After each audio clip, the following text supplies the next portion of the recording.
Converging Media, A New Introduction to Mass Communication, 5th edition, Chapter 2, Media Literacy in the Digital Age, Part 1. After reading this chapter, you should be able to do the following. Define media literacy, explain how mediated and non-mediated communication differ, define the role of semiotics and framing in influencing our understanding of the world and media content. Explain how commercial forces influence media organizations and sometimes media content too. Define media bias and its effects on media content. Use basic media literacy skills to improve your critical thinking ability when consuming media content. In this chapter, we'll explore the basic principles of media literacy in both digital and non-digital media, while teaching you to analyze critically the media messages you encounter, consume, and create. During this conversation, we'll focus on the following areas: education in media, defining media literacy, understanding what makes mediated communication different, early concerns of media effects, media grammar, implications of commercial media, media bias, developing critical media literacy skills. And you'll find that throughout our digital lectures, I'll share examples often articulated by images and ask rhetorical questions for you to consider and think about further as we engage in this content. So keep in mind that I do this as a natural part of my conversation style with you as an educator and media scholar, which helps us all in establishing a critical thinking skill set that can be applied practically. Media literacy in the digital age. Because we live in a mediated society, this means that most of our communication and understanding of communication is done within a mediated environment. That means the media influences our world and we influence it in a cyclical form.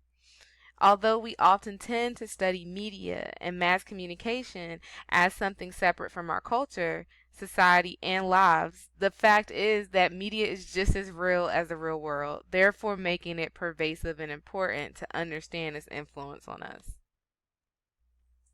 Education in the media. In school, we are often taught in the traditional areas of reading, language arts, science, math, and life skills, and this is often still done in traditional forms. However, one thing that we've all learned on our own is how to use, interpret, and create mediated content on our own. This is vital given its relation to what you learned in Chapter 1 about the four functions of mass communication, which are surveillance, correlation, cultural transmission, and entertainment. So collectively and individually, these areas help us to build on the ways that we understand the media, the role of the media in our lives, and our responsibilities as students and educators. Because of the significance, we have to question why we aren't being equipped to study the media in the same way that we are taught to study foreign languages, reading, math, and science.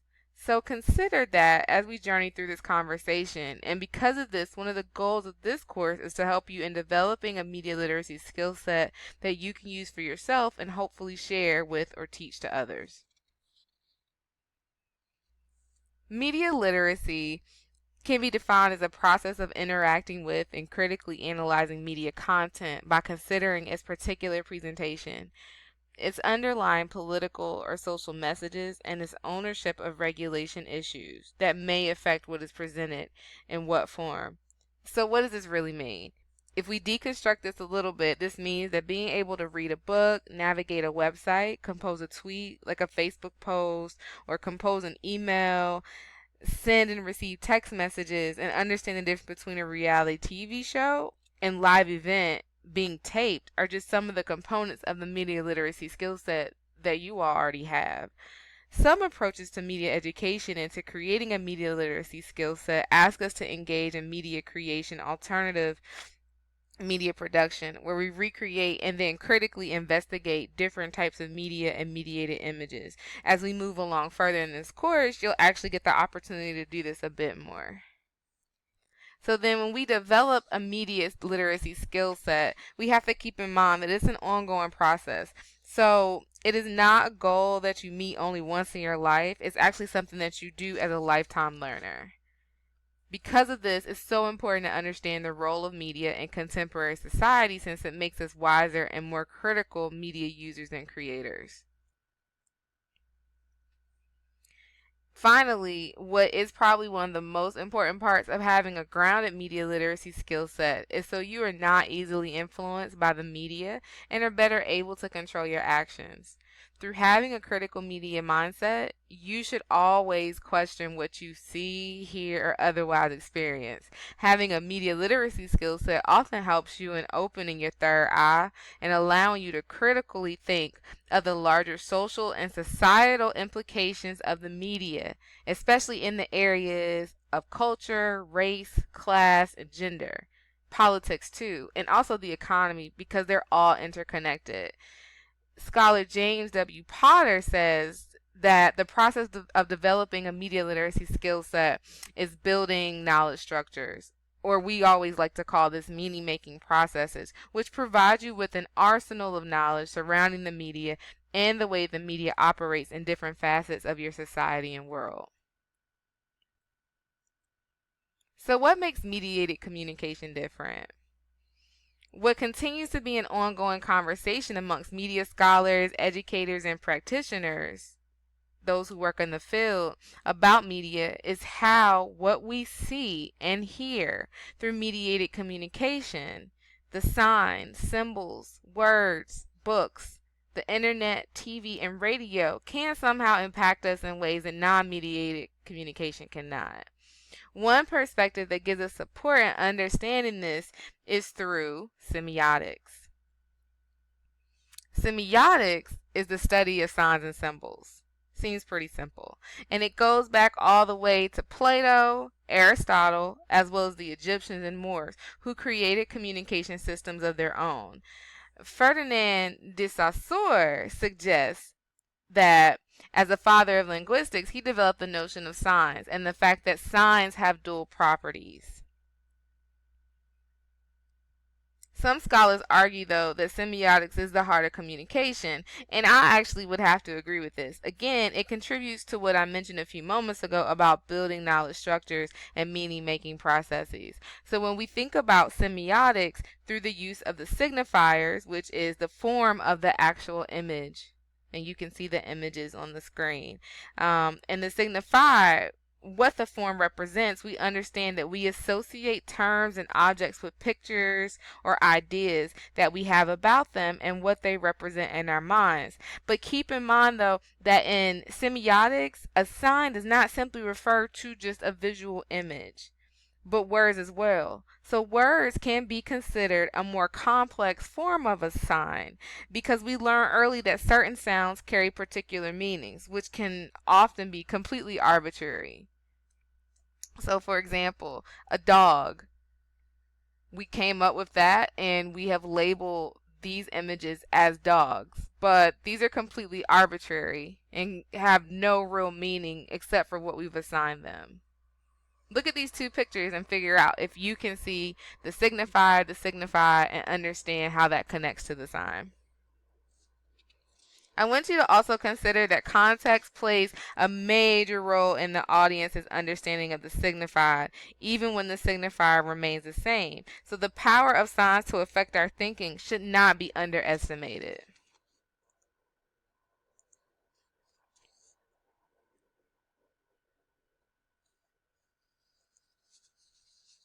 Look at these pictures. Think about what these pictures mean.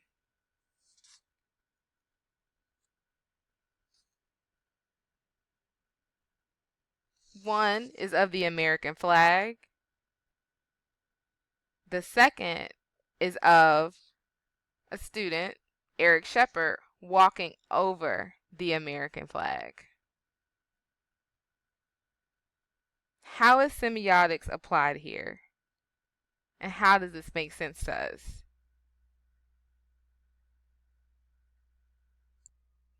Given this example, it's clear that once we learn what certain sounds mean, or what certain visual images mean, we take what we have learned as natural and accept it largely without question. This makes the creation and use of signs extremely powerful because it not only influences our thinking, but even directs certain behaviors.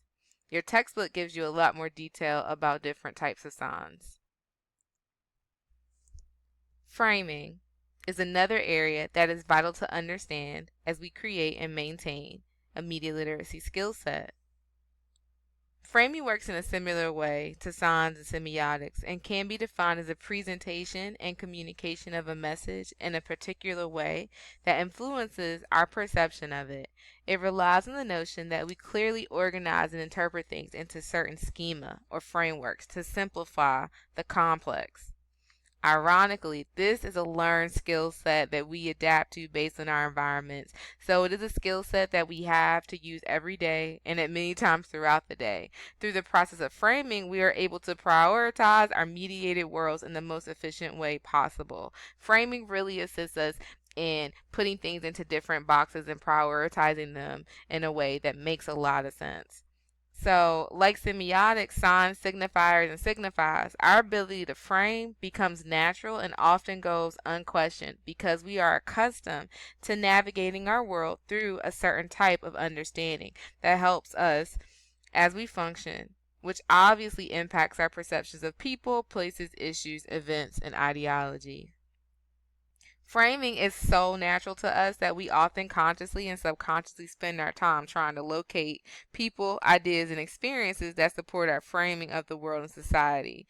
Thus, we must align with people and ideas that connect to how we view and experience the world.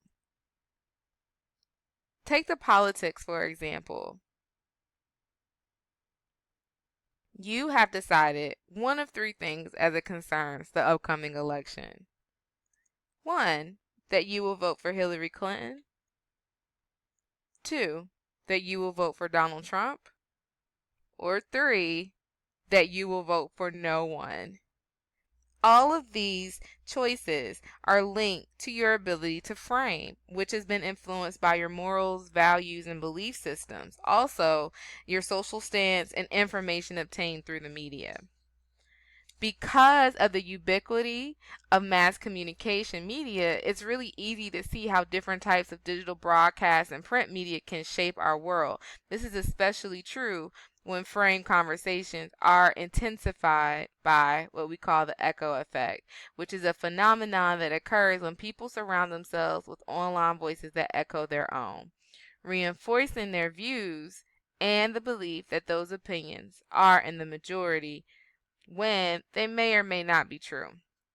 Unfortunately, without the video footage of the deaths of Philando Castile and Alton Sterling, who were both killed by police officers, we would not be able to be digital witnesses to these happenings, allowing us to frame what we saw and what was actually happening and communicate our understanding of these events. We are better able to participate in these conversations. Through the process of framing and reframing, we make sense of the world via our understanding of mediated images and ideas, and we continue to communicate those. The same goes for the conversation on All Lives Matter versus Black Lives Matter, or any of the other morally implicit rules and ideas that we have about situations that are occurring in our country. So this is something that we do all of the time.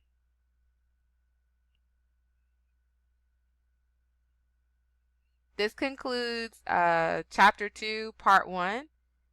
Go ahead and click on to the second version of this so that we can continue this conversation, and we'll start that with Chapter 2, Part 2.